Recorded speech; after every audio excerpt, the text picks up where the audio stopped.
Hello students, welcome to our channel. आज के इस वीडियो में मैं आप लोग को पढ़ाने वाला हूं ऑडिटिंग से बहुत ही बढ़िया टॉपिक। और आज का हमारा जो टॉपिक है वो इंटरनल चेक को लेकर के है, यानी कि टॉपिक जो है वो है characteristics of a good internal check. But उससे पहले मैं आपको बताना चाहूंगा इंटरनल चेक होता क्या है। तो देखो, इंटरनल चेक सिस्टम जो होती है ना, वो बेस करती है डिवीजन ऑफ लेबर के प्रिंसिपल पे। अब डिवीजन ऑफ लेबर क्या होता है? डिवीजन ऑफ लेबर मतलब कि जो काम होते हैं ना वो आपस में लोगों में डिस्ट्रीब्यूट होने चाहिए। हमारे यहाँ पे जितने भी एम्प्लॉइज काम करते हैं, सारा काम एक जने को मत दो, सारा काम जो है उसको डिस्ट्रीब्यूट कर दो अलग अलग एम्प्लॉइज के बीच में। उसी को हम लोग डिवीजन ऑफ लेबर कहते हैं। अब सबसे पहले एक नॉर्मल मीनिंग देख लेते हैं इंटरनल चेक का। इंटरनल चेक होता क्या है? तो एक ऐसे सिस्टम जहां पे जो वर्क है एक एम्प्लॉय का वो इंडिपेंडेंटली चेक किया जाए दूसरे एम्प्लॉय के द्वारा, उसी को हम लोग बोलते हैं इंटरनल चेक। यानी कि फॉर एग्जांपल मान लो कि एक एम्प्लॉय है, ठीक है, वो जो भी काम कर रहा है उसका काम चेक कौन कर रहा है? ये दूसरा पर्सन। और ये जो दूसरा पर्सन काम कर रहा है वो कौन चेक कर रहा है? तीसरा पर्सन। यहां पे मैंने एक एग्जांपल भी दिया है,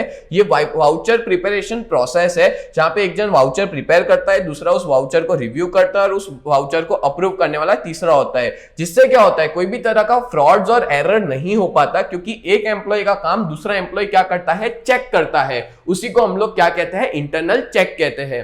अब बात करें हम लोग इसके डेफिनेशन की, तो डी पॉल की दो, उसका नाम ही है डी पॉल, उसका डेफिनेशन है an internal check means practically a continuous internal audit carried on by the staff itself. यानी कि ये एक ऐसा प्रैक्टिकल सिस्टम है, एक हम कहेंगे प्रैक्टिकली यहां पे एक कंटिन्यूअस ऑडिट होता है। ऑडिट मतलब होता है चेकिंग करना। कौन चेक कर रहा है? कि एम्प्लॉइज ही एम्प्लॉइज के ऊपर ऑडिट कर रहे हैं, एम्प्लॉइज ही दूसरे एम्प्लॉइज के काम को चेक कर रहे हैं। by means of which the work of each individual is independently checked by the other member of the staff।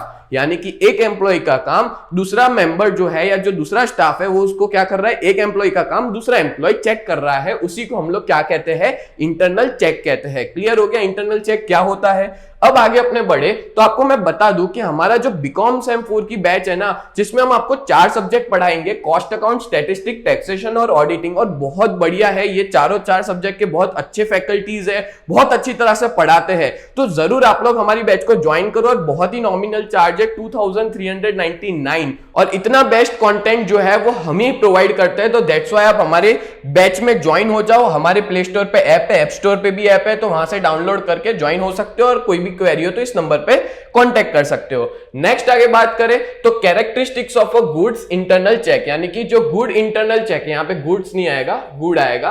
एक अच्छा इंटरनल चेक की क्या क्या कैरेक्टरिस्टिक्स है? तो सबसे पहला जो है वो है division of work. Division of work एक बहुत इंपॉर्टेंट फीचर है गुड इंटरनल चेक सिस्टम का।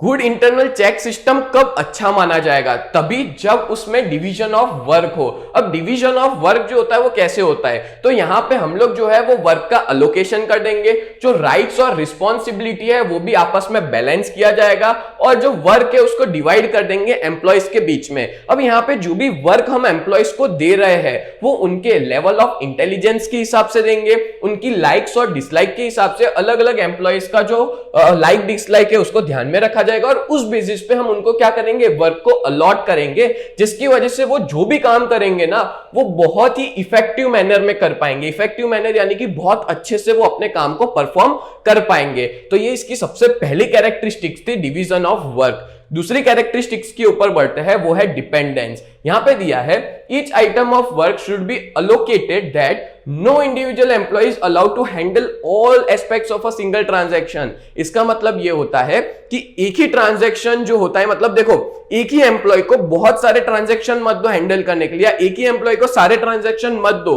वो क्या करो, आप अलग अलग एम्प्लॉयज में डिवाइड कर दो। इससे क्या होगा पता है? इससे कोई भी तरह का फ्रॉड्स और एरर्स की जो पॉसिबिलिटी है ना वो मिनिमाइज हो जाएगी। क्योंकि अगर मान लो एक बंदे को हमने सारा काम दे दिया तो ये हो सकता है कि वो उसका फ्रॉड भी कर सके, कोई तरह का एरर कर सके। बट उसके अंदर हम अगर डिवीजन ऑफ वर्क ला देंगे, यानी कि एक एम्प्लॉय जो भी काम कर रहा है उसका वर्क दूसरे एम्प्लॉय पे डिपेंड करता है, दोनों के वर्क को हम इंटीग्रेट कर लेते हैं, जिससे क्या होगा कि जो फ्रॉड्स और एरर्स है उसके चांसेस कम हो जाएंगे। तो इसलिए इसलिए यहाँ पे डिपेंडेंस कहा है कि भाई एक एम्प्लॉय जो बिजनेस में काम कर रहा है, ठीक है, उसके काम को दूसरा एम्प्लॉय क्या करेगा, चेक करेगा। अब जो दूसरा एम्प्लॉय काम कर रहा है उसके काम को क्या करेगा, तीसरा एम्प्लॉय चेक करेगा। मतलब इसका काम डिपेंड किस पे करता है, इस एम्प्लॉय पे, और इसका काम डिपेंड करता है इस एम्प्लॉय पे, इसलिए अपना पॉइंट हो गया डिपेंडेंस। क्लियर। नेक्स्ट आगे बात करें तो point number 3, planning the procedure. Procedure मतलब होता है एक प्रोसेस जो लेट डाउन की जाती है, यानी कि the process should be let down simultaneously with the division of work. जब भी हम लोग डिवीजन ऑफ वर्क देते हैं, यानी कि एम्प्लॉयज के बीच में जब काम बांटते हैं, तो उसका एक प्रॉपर प्रोसीजर होना चाहिए जिसके थ्रू जो एम्प्लॉय है वो एक पर्टिकुलर वर्क करे, उस एम्प्लॉय को एक ही पर्टिकुलर वर्क दिया जाए जिससे उसी काम को वो फटाफट करे। और जब भी प्लानिंग करते हैं हम लोग पूरी प्रोसीजर की, तो हमारा जो फ्लो ऑफ वर्क है ना वो बड़ा स्मूथ होता है, एज वेल एज हमारी जो वर्किंग स्पीड है वो भी बढ़ जाती है और ऑडिट का काम भी बहुत ज्यादा इजी हो जाता है। क्लियर हो गया। किसकी वजह से होता है वो, गुड इंटरनल चेक। मतलब अच्छा इंटरनल चेक तभी माना जाएगा जब एक प्रॉपर प्लानिंग प्रोसीजर उसमें फॉलो की जाएगी। नेक्स्ट बात करते हैं point number 4, information regards to policy matters. देखो यहाँ पे हमारे पास जितने भी एम्प्लॉयज होते हैं ना, उनको हमको हमारे बिजनेस की पॉलिसीज की सारी इंफॉर्मेशन देनी है, जिसकी वजह से वो अपने काम को प्रॉपर तरीके से अकॉर्डिंगली वो कर सके। ठीक है, अगर देखो उनको पता होगा कि हमारे बिजनेस की क्या पॉलिसीज है, किस हिसाब से काम करते हैं, तो वो बहुत अच्छे से काम कर पाएंगे। ठीक है, इसलिए हम लोग कहेंगे ये भी इंपॉर्टेंट मैटर करता है, ये भी इंपॉर्टेंट कैरेक्टरिस्टिक्स है गुड इंटरनल चेक की। नेक्स्ट बात करें चेंजेस ऑफ ड्यूटी, यानी कि कौन ड्यूटी में चेंज करना। Even if the work is properly divide, the chances of collision can not be eliminated together all together. इसमें यह देखे रखा है कि अगर देखो काम को हमने प्रॉपर्ली डिवाइड किया है अलग अलग एम्प्लॉयज में, तो जो कॉल्यूशन है, कॉल्यूशन मतलब होता है सीक्रेट कोऑपरेशन, यानी कि चुपचाप सारे एम्प्लॉय एक हो जाते हैं और फ्रॉड कर लेते हैं, कोई तरह की एरर कर लेते हैं। तो ऐसा ना हो, इसलिए वर्क को प्रॉपर्ली डिस्ट्रीब्यूट करो और जिसकी वजह से जो कॉल्यूशन वाली चीजें है वो एलिमिनेट हो जाए, वो हट जाए। और एज अ प्रिकॉशंस के बेसिस पे जो एम्प्लॉयज है ना उनका ट्रांसफर करते रहो, एक जॉब से दूसरी जॉब में बार बार ट्रांसफर करते रहो, और उनकी जो ड्यूटीज है ना वो भी क्या करो, बदल दो अलग अलग इंटरवल के टाइम पे without any notice. Without any notice यानी उनको बताए बिना उनका जो वर्क है वो बदल दो, डिपार्टमेंट बदल दो या उनका दूसरी ब्रांच पे ट्रांसफर कर दो। जिससे क्या होगा पता है, कोई भी तरह का गठबंधन हो गया एम्प्लॉयज के बीच में वो टूट जाएगा, यानी कि जो आप फ्रॉड करने वाले थे वो नहीं हो पाएगा। क्योंकि आपने जनरली देखा होगा बहुत से गवर्नमेंट एम्प्लॉयज होते हैं उनका ट्रांसफर किया जाता है, क्यों? क्योंकि कोई भी तरह का चीटिंग ना हो, कोई तरह का फ्रॉड ना हो। क्योंकि जब भी कोई एम्प्लॉय एक जगह पे जरूरत से ज्यादा टाइम रहता है तो वहां पे क्या है, उसका पूरा एक सिस्टम सेट हो गया होता है, तो वो बड़ा फायदा लेता है उस जगह का। दैट्स व्हाई इस तरह की ड्यूटीज चेंज करने से हमारे गुड इंटरनल चेक रहेगा। और नेक्स्ट पॉइंट की आगे बढ़े बात करें तो वो है कंपलसरी लीव। हाँ, कुछ एम्प्लॉयज मतलब बिजनेस में हम लोग कंपलसरी लीव दे। क्यों कंपलसरी लीव, इसके पीछे रीजन क्या है? तो यहाँ पे जो एम्प्लॉयज है ना वो उनको एनकरेज करो कि भाई तुम छुट्टी ले लो, कोई दिक्कत नहीं है। और जिस दिन वो छुट्टी पे हो तो उसने जो भी काम किया है ना वो काम कौन चेक करेगा? दूसरा एम्प्लॉय चेक करेगा, अनदर एम्प्लॉय चेक करेगा। और इन केस अगर वो कोई फ्रॉड किया होगा उस एम्प्लॉय ने जिसको हमने छुट्टी दे दी है, वो इजिली डिटेक्ट हो जाएगा। क्लियर हो गया? तो उसको छुट्टी देने के टाइम पे हम लोग क्या कर रहे हैं, यहाँ पे दूसरा एम्प्लॉय उसका काम चेक कर रहा है कि उसने ढंग से सारे काम किए कि नहीं, कुछ गड़बड़ तो नहीं की।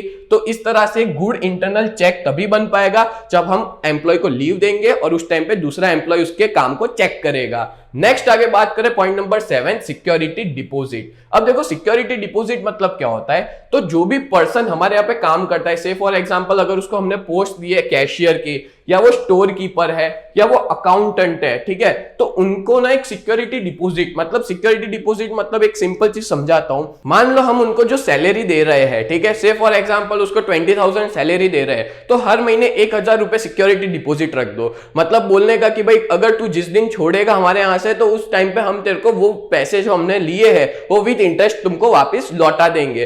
तो इससे पता है क्या होगा, अगर मान लो वो एम्प्लॉय कोई तरह का फ्रॉड और डिफाल्केशन करता है, डिफाल्केशन भी वन टाइप ऑफ फ्रॉड ही कहते हैं, अगर वो करता है तो हम लोग क्या करेंगे, उसका फ्रॉड हुआ चीज जो यह है तो हमारा भी नुकसान नहीं होना चाहिए, तो हम लोग क्या करेंगे, उससे जो 1000 रुपए हमने लिए थे ना वो हम वापिस हमारे बिजनेस में डाल देंगे, ठीक है। और उसने ऑलरेडी फ्रॉड किया है तो सीधी सी बात है वो हमारे से अब आगे तो हमारे रिलेशन उससे अच्छे रहेंगे नहीं, वो हमारे बिजनेस को छोड़ के चला जाएगा। तो हमारे पास जो रिजर्व के उसके पैसे पड़े थे सिक्योरिटी डिपॉजिट के, वो हम उस टाइम पे फ्रॉड और एरर के टाइम पे उस पैसों को यूज कर सकते हैं। क्लियर हो गया। तो सिक्योरिटी डिपॉजिट भी एक गुड इंटरनल चेक का पार्ट माना जाता है। बोलो क्लियर हुआ।